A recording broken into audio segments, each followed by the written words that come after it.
Welcome back to Structured Product Management Thinking, and hopefully you're a product manager and you are here to enhance your skills and advance your career. This is what this channel is all about. And today we're going to talk about building a business case. So why do we want to build a business case? Well, in a lot of organizations, it's just going to be required. In order to move forward and get resources assigned, you're going to need to go through some panel or organization and present your case in order to get resources assigned and move forward. However, if that is not the case, I still strongly encourage you to build a business case, because the other purpose of building a business case is to socialize what you've been working on, socialize your ideas, and yet get another round of feedback from external stakeholders. So we've done a lot of work up to this point in the framework, and we have our inputs to our business cases ready to go. We've done our ecosystem analysis. We've looked at our customers. We've looked at competitors. We've had an inward look at our own company. We've created a product vision. We've built wireframes. We've written happy path use cases. We've reviewed them with a cross-functional team. We've taken that back. We've iterated on it. And now we're ready to document a business case. So many organizations will probably have their own business case template, an outline. It may look similar to this, but this is one that I've used in the past, and I'm going to go through each of these elements and not only tell you what you should put inside this element, but also why, and give you an executive perspective as a SVP or a chief product officer. What kind of questions would I have and things that I'm looking for. Okay, so number one, as a chief product officer or an SVP of product management, I want to know that you're customer focused. And so I really strongly encourage everyone to start with a customer problem. Like, tell me why you're here, what is the job to be done, and what is the customer problem? And starting from there brings me into the topic. You need to think about, again, who you're talking to. It goes back to the who is Sean mantra is, okay, this is an executive. I'm probably going to discuss 20, 25 different projects during the course of a week. I may be familiar with your particular product or feature, but I may not be. So you need to gradually walk me in and help me understand. So lay out the job to be done. In this case, it's the medical professionals want to send medical information to their patients. Okay, I get that. Why is that a problem? Well, we found out that many small medical offices just are not able to do that, and they're not able to communicate with their patients in a timely, secure manner. And one of the reasons is there's compliance requirements that they have to meet. And then you want to go into competitive analysis. And you need to be careful here. When I'm stating competitive analysis in this section, I'm not saying that you break out a Harvey Ball chart of your 8 competitors and what their strengths and weaknesses are. What you want to articulate is state how the customers are doing this today. So you can list some of these other products and just simply say, hey, they're using other products in the marketplace. They're doing it manually. They're using spreadsheets. Give me an idea of what's their experience like today, and just give me a very short statement why you think there's friction in there. So in this case, the example is, private physicians, small offices, they don't have an IT group. They don't have the IT capability to build a platform. And so what they're doing is they're doing phone calls, and they're doing emails, and they're actually physically mailing results, and it's a very arduous process, and it's not very efficient. So again, as an executive, okay, I get that. I'm with you, and I may have some questions about some of the competitors' offerings, but again, just keep it succinct and bring me and walk me through your thinking. This is super important. It's amazing how often this is overlooked. Maybe this sounds familiar to a few of you. I've had this more than once in my career where hey guys, it's quarterly planning. Everybody, whole product management team, I want you guys to come up with your ideas, write them down on a 1-page document, and then we'll submit them, and then we'll sort through them all, and we'll have the executives pick the best ones. Okay? As a product leader, I find that very disconcerting, to be frank. You have a company strategy. If I'm on the board, I'm sitting on a board, one of my big questions as a board member is is the company aligned? And so when you're going to present this product and feature, if your company has OKRs and they have company level objectives and key results, aligning to that is very powerful. And so if you can present, say, by the way, we found this problem, but it is aligned one-to-one with a company OKR, which is we're trying to generate $20 million of revenue and get new net healthcare logos by the end of the year. This is what I'm doing from a product perspective to make this KR. So now you have shown me that A, you understand the company strategy, and B, that you're aligning to it. Okay, another great technique, and this was made very popular by Amazon, is the hypothetical press release. This is an excellent way to articulate your product vision. So what you can do is imagine that your feature has been general released, about to be general released, and you're going to do a press release. And so you just want to write a very short statement showing your product vision. So again, we're talking about building this platform for small physician offices to be able to communicate to their patients and their labs and other physicians. And so you just say a press release might sound like this. Today, us, Acme Software, announced the release of a new MD Connect platform designed to improve communication between physicians and their patients. Both doctors and patients have expressed their frustration with booking appointments, getting results, and getting answers to simple questions. Then you generally want to include a quote from the CEO or the Chief Product Officer, potentially a hypothetical customer, and include that in the press release. So something like MD Connect allows the communication to happen quickly, securely, while meeting all compliance requirements, said Acme CEO Doug Hauser, and we're confident this will lead to better medical care for patients and increased job satisfaction for physicians. So you can see there was a lot in those two paragraphs. We articulated the customer problem, we articulated the target market, the job to be done, and then the benefit of having this new MD Connect platform. It's an excellent way to articulate your product vision. So some of you may be thinking at this point, I've never written a press release before. I have no idea what a press release looks like. Certainly I just gave you an example, but once again, we have our old friend generative AI to help us out. So this time I'm going to use Anthropic's Claude, and I'm going to write a prompt, and I am going to describe what I want inside the press release. As a product marketer, please write me a press release for the new product called MedConnect. I have a quote from the CEO, Doug Hauser, and also list some of the traits that you want inside the press release. With Claude AI, you have the option to choose style. So we'll just start with normal for this one. And let's enter that prompt. And you can see Claude is going to give you a pretty nice format for a press release. Certainly, this is very easy to export, edit, even iterate within the generative AI. And once again, you can use a generative AI tool of your choice, whether it's ChatGPT or Claude or others. But yet another great example how to leverage generative AI. So in addition to the hypothetical press release, I really encourage you to articulate your product vision, again, succinctly in a very pithy manner, and describe the solution a little bit. So here, the product vision is provide a platform for all interactions between the medical office, physicians, test facilities, and patients, and saying who your target market is. In this case, initially we are specifically going after private physician offices, and why? Because they lack the budget and expertise to create such a platform. Okay, so very quickly, you've done a great job of walking me through your thinking thus far. So I understand the customer problem, I understand the target market, I have a vision of how this can look in the future. I'm pretty excited about it. And now you're gonna have to build a business case. And so when you're building this business case, the executive staff's gonna have two questions. The first question is, how's this good for our organization? Or show me the money, right? How much money are you gonna make? I'm gonna write a check here and give you resources. Show me the money. And once you do that, the next question you're going to get is, well, how did you get those numbers?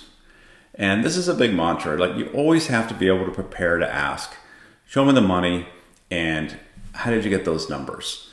And to do this, really the gold standard of doing this is doing what we call a net present value calculation, or NPV. There's other ways of doing this, such as ROI and IRR. NPV is the best way to do this. And I'll walk you through this very quickly, And if people are interested in getting a deep dive in net present value, please leave comments below or email me directly at kurt@structuredpmthinking.com, and I'll be happy to put an example together of MPVs and walk everyone through it in detail. But for this particular module, let's just go through it at a high level so you understand conceptually how it works. So the idea here is you're going to calculate what the revenues that you're going to get over time. And in this example, it's 3 years. And that's typically what you'll find in technology companies. I've been in other verticals where we've done 5-year MPVs. But you're going to say, hey, in year 1, we're not going to get any revenue. We're building the solution. We'll get $2 million of revenue in year 1. And then we're going to get 4 in year 2 and 6 in year 3. And then you're going to outline how much money you're going to spend over that time frame. That, we're going to spend $1 million in year 1 to pay for our engineers and the support. In year 2, we're going to do another version of it. So we're going to have the same team. That's another $1 million. And then maybe we're going to ramp it down as it moves more into a maintenance mode. And we won't have a full team working on these projects in year 2 and even less in year 3. So now you're just simply going to subtract the two. And now you're going to have what we call a cash flow. So you're actually going to be negative in year 1, right? You're spending money, but you're not getting any money coming into your business. Then you have 1 million in year 2, 3.5 in year 2, and in year 3, 5.75. So the next thing is you have to understand what the discount rate is. So again, as an executive, I have to decide between your project and maybe 8, 10 other projects that we could invest in.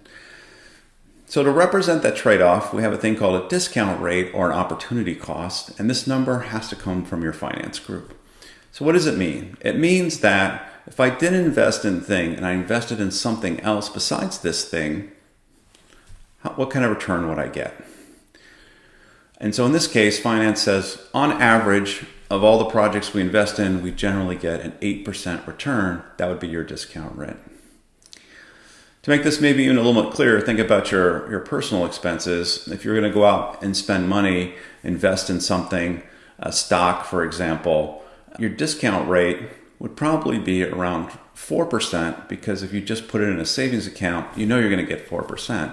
So any investment that you make and put at risk, you want the return to be higher than 4%. And so you run a calculation, and it's very easy to do in the spreadsheets. Most spreadsheets will have a spreadsheet formula that just says, hey, put in the discount rate and put in your cash flow values across the years and you'll get a number. And so in this example, it's 6.94 million. And in theory, anything that's a positive number is something that you should invest in, and anything that's a negative number is something you should invest in, and you should invest in something else. So now comes the second question is, where did you get those numbers? And this is the most important thing about doing MPV analysis. It's not the math, it's not the calculation, it is what is your assumptions that you used to generate the revenue cash flow and to generate the cost cash flow. And you want to document those very clearly, and you want them to be very credible. So for example, on the revenue assumptions, you're going to say, I chose $2 million in year 1 because that's based on a very similar project that we did last year, and they were able to generate around $2 million in year 1. And so I looked at historically at what revenues. So that's a credible piece of analysis. You may want to say, well, I assume that we have 10 sales reps in North America, and I think they can close 2 deals each in a year with an average selling price of $100K. And that's how I came up with the number. And you can even put in parentheses there. That's exactly what the OKR is, to give even more credibility. And this can become very granular if you're not too careful. But again, keep them succinct and keep them very credible. And when you can, point to the research you've done or other third-party sources. And then the same thing on the cost side. Well, I'm assuming that we're going to have one Scrum team of 5 people. I talked to finance. They said the average cost of a loaded headcount is $150,000 each. And so that's how I came up with $750,000 for those. I talked to the technology team. They said, this new feature is really going to increase our bill at Amazon Web Services by $150K a year. So I put those costs in. And then we baked in some more money for support costs because we have to spend some time enabling the sales team, the customer support team, building collateral, things like that. So we baked in another $50K for that. And so here is where you can get into a lot of good, robust discussion and really pressure test your analysis. So I've given you a very specific example where we're doing a business case review and the product manager presented their piece. And then when it came to the cost assumptions, it was actually presented by the engineering leads, and the CTO just stopped them right in the tracks right there because, guys, your cost assumptions are just off by order of magnitude. You didn't think about this, you didn't think about that, and let's just stop the meeting right here, go back and think about that. And that was a very powerful thing to do. And the team did go back, and they came back the next week with more realistic cost assumptions. But you can see the level of comfort now that the CTO had with the project moving forward was much higher. And so it's really a great way to get buy-in from all the executives. Now you're talking to directors, VPs, and SVPs typically in these types of meetings, and getting through this process and people getting very comfortable is only going to win you more support for your product or feature. Okay, so in addition to those MPV calculations, you should include what your success criteria is at the product level. So I'm using the heart format here, but this is typically presented by the product manager. It's often presented by the UX designer team. And they'll say things like, hey, we're going to do a biannual NPS. Sir, we're going to do a user survey 180 days after we go GA, and we're hoping that after that the score will be 90 or higher. We think that we're going to grow the engagement by 5%. We think users are going to stay on the site 12 seconds longer, adoption rates, retention, test success, etc. So you want to have key product KPIs. You should use a SMART format, right? Make sure they're very specific, make sure they're measurable, make sure they're actionable, make sure they're realistic, right? And make sure they're time bound. And again, it's showing the amount of intellectual sweat you've put in this, working cross-functionally to think about, hey, how are we going to measure success and which ones are the most important? Then you want to show the phasing. So that vision that you probably initially showed at the beginning of the business case, more than likely is not going to be done in all in one release. And so you have to articulate that. And this is a great part of the section that I like to have the engineering manager present, because if I'm the product manager and I'm going to say, hey, there's 3 phases and here's the dates, the very first question that's going to come out of somebody's mouth is, the engineering team agree to that. And so it's much better to get ahead of that and have the engineering tech lead present this. And again, they're not have to commit to a date. You can just say these are targeted dates. But yeah, here's currently the plan of record is the way that I would phrase it. Like right now, the plan is, and we're still early on, but the plan is we agreed on there'll be 3 phases. The features that we want in the first phase is the ability for physicians and patients just to post messages to each other in a secure manner. We're going to have a make, cancel, edit appointment feature. And then we're going to have a second release that allows the integration of test reports and imagery from labs. And the third phase, we're going to allow different physician offices to communicate each other. So the primary care physician can talk to the specialist also in a secure manner. Next section, I would have a section on go-to-marketing.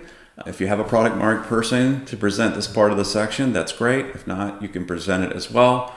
But really what you're describing here is what marketing effort should we put around this product or feature. So you said, yes, we sat down with marketing, we discussed, like, should we have a press release for this? Is it really worthy of a press release? Are we going to do webinars? What kind of collateral we're going to produce? What are we going to do with the website, etc.? And so you want to list these.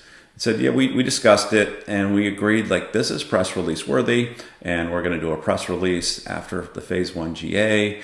We're going to do 1 webinar a quarter, and we want to do them with existing customers to talk about their experience. We want to do 1 national conference, and we want to have 1 regional conference per event, per sales territory, and budget for that. We're going to make changes to the website and update the pages and highlight this MD Connect feature.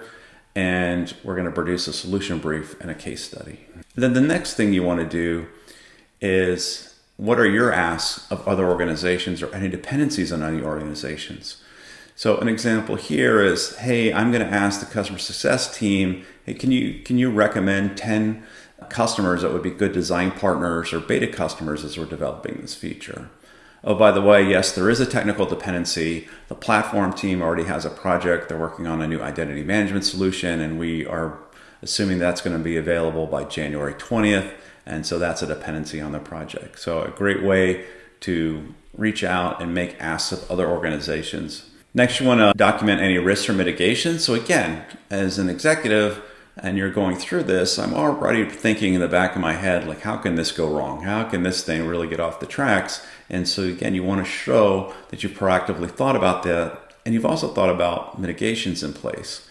So in this example here, there are platforms that already exist in the market. They're generally available for HMOs or medical consortiums that do large hospitals, and maybe they'll move down market. And so we have to mitigate that and provide the ability to make custom solutions, and we have to be competitive with our pricing in order to fend them off. And we may not be able to get participation from labs. So maybe some labs will have difficulty in integrating with our solutions. We're going to make sure we do things in a very standard way and make it easier for them to do that. This last one is listing the team members.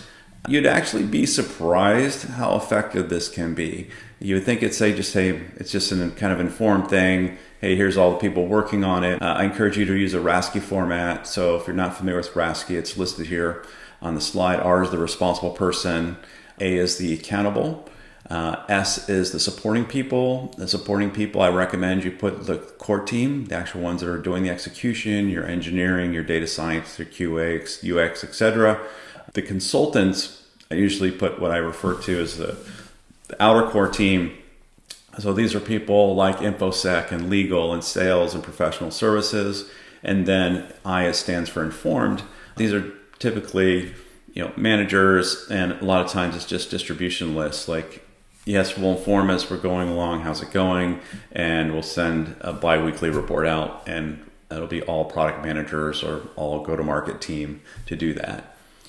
And so why do I encourage you to include this? I've experienced many times where now you have a directors or VPs in the meeting, and they'll be like, oh, you know what, I prefer that you not work with Martha. We have someone in legal that has experience dealing with healthcare and medical things, so won't you use Roger instead?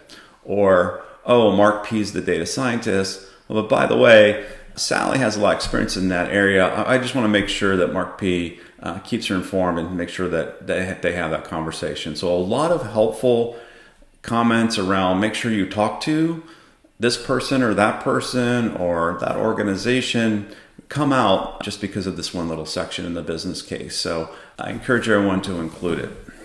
So the best practices for the business case, one is always lead with the customer problem. Bring me into this project from a customer perspective. Using the press release as a way to articulate your product vision is an outstanding way to help bring everyone in line and articulate what you're trying to do. Make sure you tie this initiative or project to your company OKRs. Do an MPV calculation, but more importantly, clearly articulate your assumptions and discuss those. Have clear success criteria at the product level and make asks of other teams. Anti-patterns for this part of the process. The biggest one is it just gets skipped altogether. I've seen this happen more frequently than you would think, and it becomes a problem months and months and months later. You go into an initiative because it just seems like the right thing to do, or an engineer has a great idea, the resources get assigned, they start working on it. No one has any idea how much money we're spending. No one has any idea what the clear success criteria are. It's even really nebulous how it's aligned to the company strategy. And of course, there's no financial analysis. And this happens quite frequently. It tends to happen more frequently in smaller companies and startups. But again, even if it's not required to do a business case, I strongly encourage you to spend the extra time to do it and socialize that business case broadly. Get that feedback, bring the cross-functional team in, bring the executive team in, and get more support for your initiative. Okay, so at the end of this phase, you should have garnered support for your initiative. You've been able to have a very robust discussion with the broad stakeholders, but potentially also their managers. Everyone understands what you're trying to do, and everyone is supportive of what you're trying to do. And now you're going to take this and move into the execution phase and actually start building your solution. So once again, thanks for taking this course and going through the modules. Greatly appreciated. Please like and subscribe, make comments below. Again, if you have any particular ask, you want to do a deep dive on anything in this module or in the previous modules, by all means, feel free to email me or leave comments below, and we'll make that happen for you. See you in the next module.